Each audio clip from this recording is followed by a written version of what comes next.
آج کی اس نشست میں ہم بات کریں گے کہ جب رسول اللہ صلی اللہ علیہ وسلم نے مدینہ میں ہجرت کی تو مدینہ کے کیا حالات تھے۔ بسم اللہ الرحمن الرحیم، اللہم صلی علی محمد وعلی آل محمد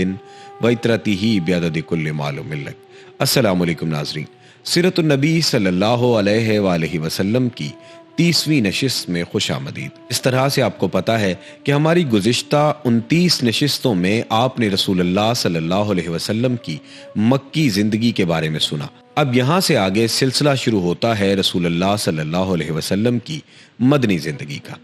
مدنی زندگی کو 3 مرحلوں میں تقسیم کیا جا سکتا ہے۔ پہلا مرحلہ جس میں فتنے اور اضطرابات برپا کیے گئے، اندر سے رکاوٹیں کھڑی کی گئیں اور باہر سے دشمنوں نے مدینہ کو صفائے ہستی سے مٹانے کے لیے چڑھائیاں کی۔ یہ مرحلہ صلح حدیبیہ پر ختم ہو جاتا ہے۔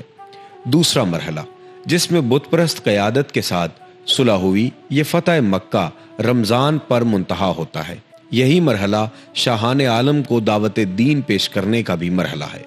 اور تیسرا اور آخری مرحلہ جس میں خلقت اللہ کے دین میں فوج در فوج داخل ہوئی، یہی مرحلہ مدینہ میں قوموں اور قبیلوں کو وفود کی آمد کا بھی مرحلہ ہے۔ یہ مرحلہ رسول اللہ صلی اللہ علیہ وسلم کی حیات مبارکہ کے اخیر یعنی ربیع الاول سن 11 ہجری تک محیط ہے۔ ہجرت کا مطلب صرف یہی نہیں تھا کہ فتنے اور تمسخر کا نشانہ بننے سے نجات حاصل کر لی جائے، بلکہ اس میں یہ مفہوم بھی شامل تھا کہ ایک پرامن علاقے کے اندر ایک نئے معاشرے کی تشکیل میں تعاون کیا جائے۔ اس لیے ہر صاحب استطاعت مسلمان پر فرض قرار پایا تھا کہ اس وطن جدید کی تعمیر میں حصہ لے اور اس کی پختگی، حفاظت اور رفعت شان میں اپنی کوشش صرف کرے۔ یہ بات تو قطعی طور پر معلوم ہے کہ رسول اللہ صلی اللہ علیہ وسلم ہی اس معاشرے کی تشکیل کے امام، قائد اور رہنما تھے، اور کسی نزاع کے بغیر سارے معاملات کی باغ دوڑ آپ ہی کے ہاتھ میں تھی۔ مدینہ میں رسول اللہ صلی اللہ علیہ وسلم کو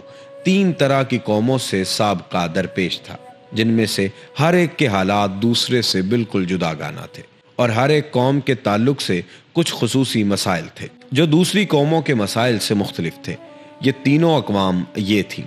نمبر 1، آپ صلی اللہ علیہ وسلم کے پاک باز صحابہ کرام رضی اللہ عنہم اجمعین کی منتخب اور ممتاز جماعت۔ نمبر 2، مدینہ کے قدیم اور اصلی قبائل سے تعلق رکھنے والے مشرکین جو اب تک ایمان نہیں لائے تھے۔ اور نمبر 3، یہود۔ سب سے پہلا مرحلہ صحابہ کرام رضی اللہ تعالیٰ عنہم کا تعلق سے آپ صلی اللہ علیہ وسلم کو جن مسائل کا سامنا تھا، ان کی توضیح یہ ہے کہ ان کے لیے مدینہ کے حالات مکے کے حالات سے قطعی طور پر مختلف تھے۔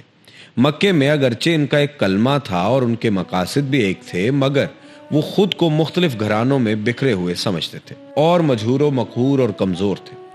ان کے ہاتھ میں کسی طرح کا کوئی بھی اختیار نہ تھا۔ سارے اختیارات دشمنان دین کے ہاتھوں میں تھے، اور دنیا کا کوئی بھی انسانی معاشرہ جن اجزاء اور لوازمات سے قائم ہوتا ہے، مکہ کے مسلمانوں کے پاس وہ اجزاء سرے سے تھے ہی نہیں کہ ان کی بنیاد پر کسی نئے اسلامی معاشرے کی تشکیل کر سکیں۔ اس لیے ہم دیکھتے ہیں کہ مکی صورتوں میں صرف اسلامی مبادیات کی تفصیل بیان کی گئی ہے، اور صرف ایسے احکامات نازل کیے گئے ہیں جن پر ہر آدمی تنہا عمل کر سکتا ہے۔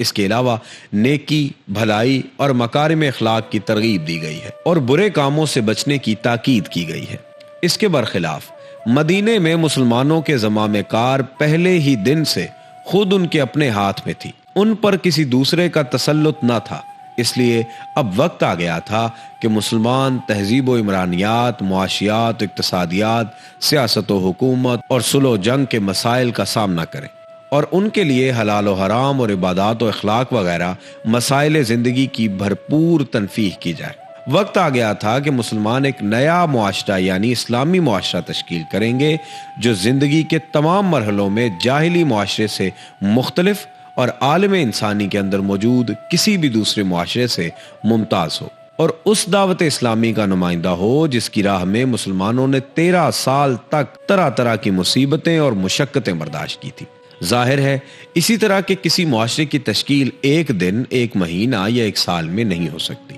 بلکہ اس کے لیے ایک طویل مدت درکار ہوتی ہے تاکہ اس میں آہستہ آہستہ اور درجہ بدرجہ احکام صادر کیے جائیں، اور قانون سازی کا کام مشق و تربیت اور عملی نفاذ کے ساتھ ساتھ مکمل کیا جائے۔ اب جہاں تک احکام و قوانین صادر اور فراہم کرنے کا معاملہ ہے تو اللہ تعالیٰ خود اس کا کفیل تھا، اور جہاں تک ان احکام کے نفاذ اور مسلمانوں کی تربیت اور رہنمائی کا معاملہ تھا تو اس پر رسول اللہ صلی اللہ علیہ وسلم مامور تھے۔ چنانچہ ارشاد باری تعالیٰ ہوا، وہی ہے جس نے امیوں میں خود انہی کے اندر سے ایک رسول بھیجا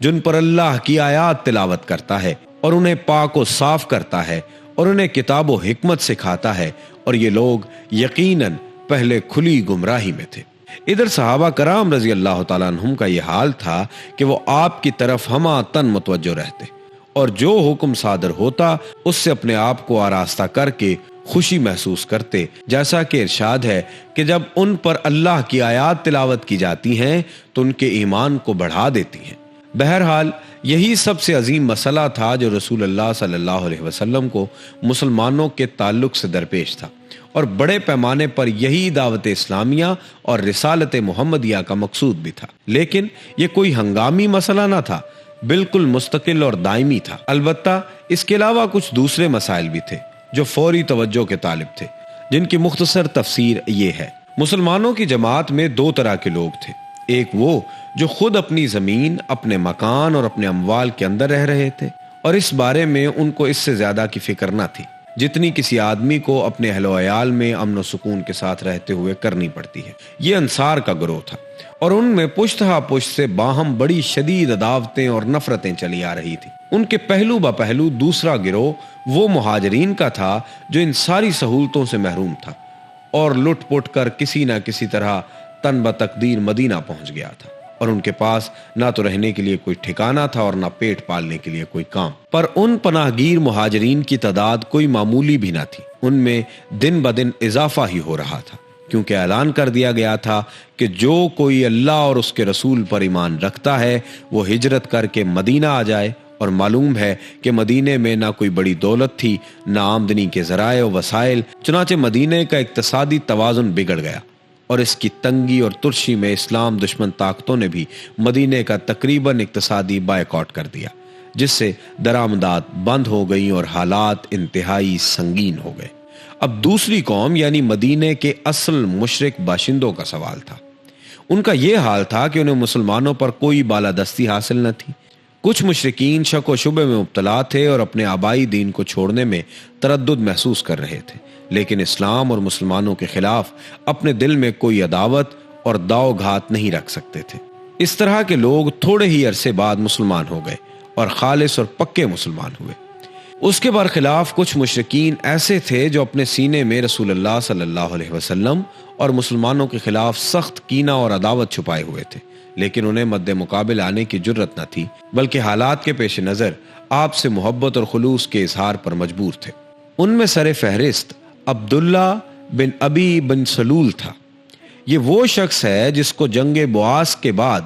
اپنا سربراہ بنانے پر اوس و خزرج نے اتفاق کر لیا تھا، حالانکہ اس سے قبل دونوں فریق کسی کی سربراہی پر متفق نہیں ہو رہے تھے، لیکن اب اس کے لیے مونگوں کا تاج تیار کیا جا رہا تھا کہ اس کے سر پر تاج شاہی رکھ کر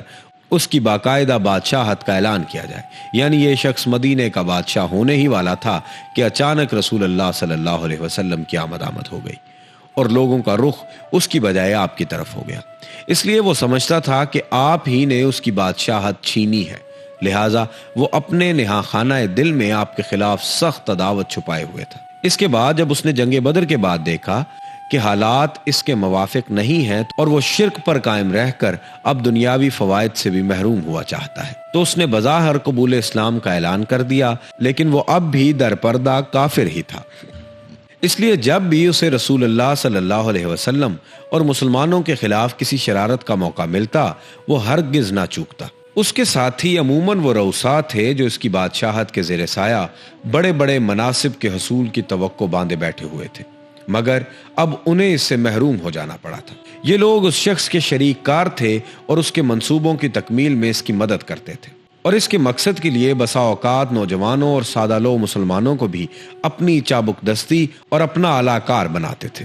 تیسری قوم یہود تھی۔ جیسا کہ آپ سن چکے ہیں کہ یہ لوگ اشوری اور رومی ظلم و جبر سے بھاگ کر حجاز میں پناہ گزین ہو گئے تھے۔ یہ در حقیقت عبرانی تھے، لیکن حجاز میں پناہ گزین ہونے کے بعد ان کے وضع قطع